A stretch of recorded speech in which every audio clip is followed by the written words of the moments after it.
Let's jump right into it. Those universal rules that nobody actually set.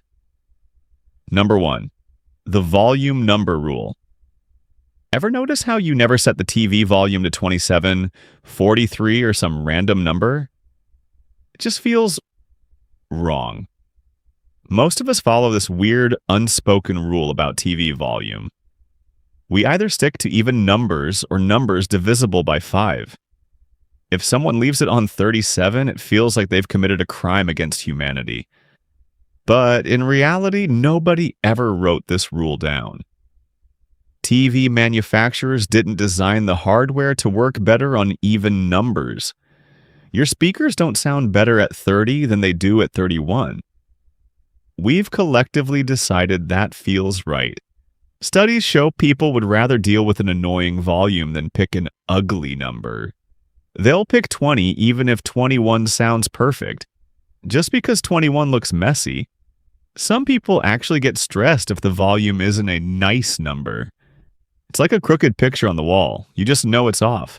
It's so common there are entire online communities dedicated to the perfect volume levels. Scientists say we do this because our brains crave patterns and order. Even numbers feel satisfying to our brains. It's why we obsess over round gas totals or setting alarms for 7 o'clock instead of 7:03, even if we'd love those extra 3 minutes. The funniest part is how deeply this rule is ingrained when we see someone break it. We look at them like they're from another planet. You watch TV on 37? What kind of monster are you? Number 2.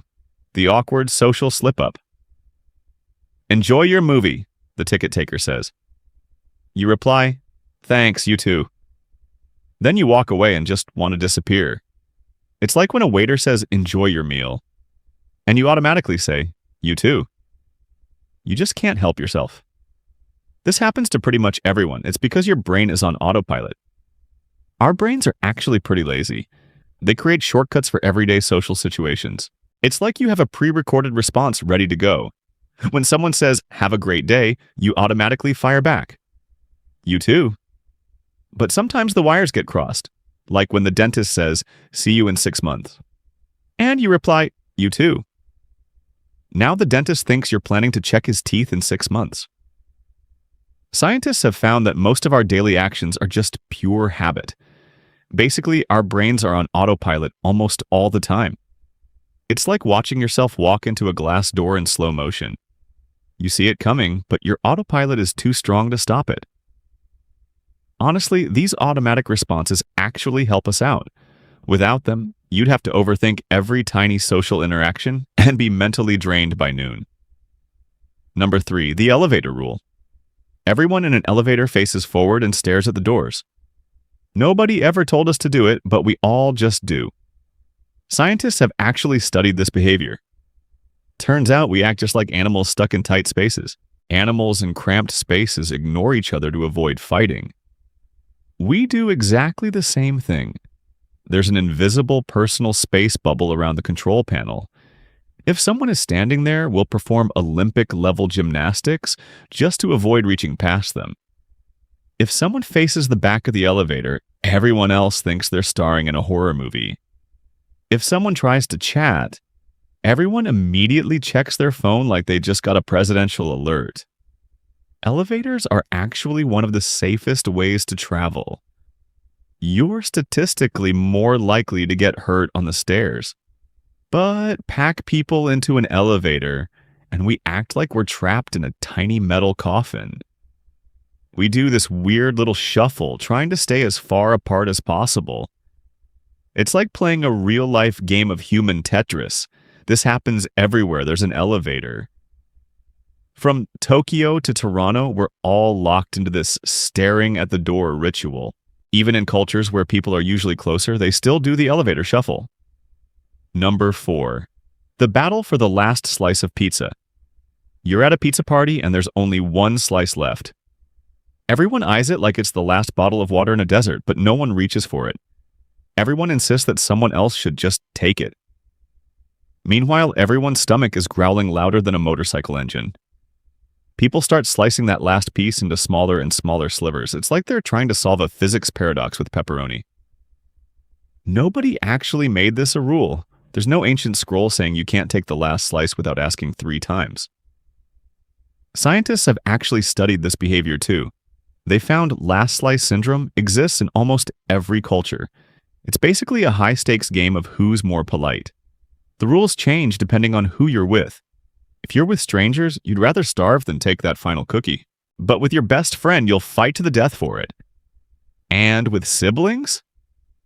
There is no last cookie. You were fighting over it before the box even opened. Scientists think this behavior evolved to keep the social peace. Think back to our hunter-gatherer days. If you were too greedy, you'd get kicked out of the tribe and become someone's dinner. So, our brains developed this better safe than sorry mechanism for sharing. Ironically, this politeness leads to so much food waste. Our fear of looking greedy is just filling up landfills. Number 5. The ATM bubble.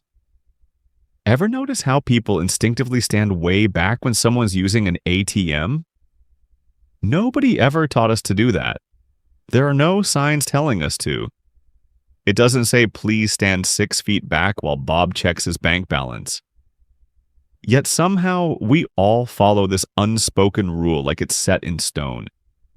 This invisible bubble is way bigger than our normal personal space. You don't stand 6 feet back when someone is ordering coffee. But at an ATM, we treat each other like we're carrying something contagious. And if someone breaks that rule, total chaos ensues. Your brain goes into overdrive immediately. Are they trying to rob me? Are they trying to peep my PIN? Or are they just some weirdo who doesn't know basic ATM etiquette? Scientists have actually studied this stuff too. They found our normal personal space bubble is about an arm's length, but at an ATM, it expands significantly. This bubble is so strong that people will hug the wall or fake interest in their phones to prove they aren't looking. Everyone turns into a terrible actor. Oh, wow, look at this brick wall. Such incredible masonry work. This rule holds up everywhere from New York to Tokyo. We all just get it. Like we're part of a global secret society of respectful ATM users. Number 6. The assigned seat that nobody actually assigned. Humans get weirdly territorial about seats, even when there's no seating chart. You walk into a class or meeting, pick a random spot, and suddenly that's your seat for the rest of the year. Try sitting somewhere else and people will look at you like you've committed a serious crime. Researchers have actually looked into this. Turns out we're basically just animals marking our territory. When someone steals your non-assigned seat, your brain reacts like your space was violated. A professor even ran an experiment on this. He moved every single chair in the lecture hall. Students walked in, couldn't find their spot, and were totally lost. Some just stood there, paralyzed. Others wandered around like they forgot how to sit down. It's not just students. If someone sits in Bob the accountant's chair, he'll stand in the corner the whole time. Scientists think having a spot gives us a sense of control in an unpredictable world. It's like our brain says, life is chaotic, but at least I know where my seat is. Number 7, the thermostat taboo. Messing with someone else's thermostat feels like breaking into Fort Knox. There's no law against it. No ancient scroll forbids it, yet we all know it's strictly off limits. Studies show temperature wars are a top cause of fights between roommates and coworkers. Research found 3 out of 4 employees sneakily adjust the AC when no one is watching. It's like undercover thermostat espionage. This whole don't touch the dial rule actually has a history. Back in the 70s, during the energy crisis, government campaigns focused on saving power. They turned the thermostat into a sacred object only the owner could control. That mindset is still around today. Worse, most offices still use climate standards from the 1960s. These were based on the metabolism of a 150-pound man in a suit. So, unless you fit that exact profile, you're either freezing or boiling. No wonder everyone sneaks around like a cat burglar to adjust the AC. Some people even put cages over their thermostats. This rule is so strong that we'd rather sweat or shiver than commit the social crime of touching it. Number 8. The shopping cart theory. Returning your shopping cart is the ultimate test of being a good person when nobody's watching. There's no law that says you have to do it. No one is coming to hunt you down if you don't. The cart police aren't showing up at your front door. It's a thankless task, but it keeps things convenient for everyone else. The state of the parking lot actually changes how people behave. If people see carts everywhere, they're way more likely to just dump their own. This is a classic example of the broken windows theory. When we see others not caring, we tend to stop caring too. It's why a clean restroom stays clean longer than a messy one. Some stores try to fix this by making you insert a coin to unlock a cart. Sometimes it backfires and people feel like they've paid for the cart, so they don't owe anyone a return trip. It turns a moral act into a business transaction. That deposit can actually kill your conscience and make it all about the money. Number 9. The one-trip grocery challenge. You're staring at a mountain of groceries and suddenly your brain decides, I'm doing this in one trip. Your primal brain instantly turns this into a test of your actual worth. So you start the complex process of turning into a human octopus. 4 bags on the left, 6 on the right, plastic handles cutting into your pinkies, and a gallon of milk in your armpit. There's no official rule book that says you have to carry all the groceries in one go. Your neighbors aren't posting on social media, shaming you for taking 2 trips to get the groceries inside. But we stand there looking like we're training for the extreme grocery Olympics. You'd rather risk broken eggs and mangled fingers than make that second trip. Then comes the final boss. Getting your keys out of your pocket. You do a weird dance trying to grab them without dropping $200 worth of food. Meanwhile, your fingers are turning purple and you've lost all feeling in your left hand. This isn't just a generational thing. Your grandparents did it, your parents did it, and now you're doing it. It's like we're passing down this bizarre tradition of self-torture. Number 10. The silence in the car. You're rocking out to your favorite songs, then you realize you're lost. What's the first thing you do? You turn the radio down. Does lowering Taylor Swift's volume actually help you find the way? It's not like street signs are going to start whispering directions at you. Scientists actually found that this works. Your brain has limited processing power. It's like having too many tabs open on your computer. When you're lost, your brain is already overloaded. It's busy checking signs, finding landmarks, and trying to remember that weird-looking house.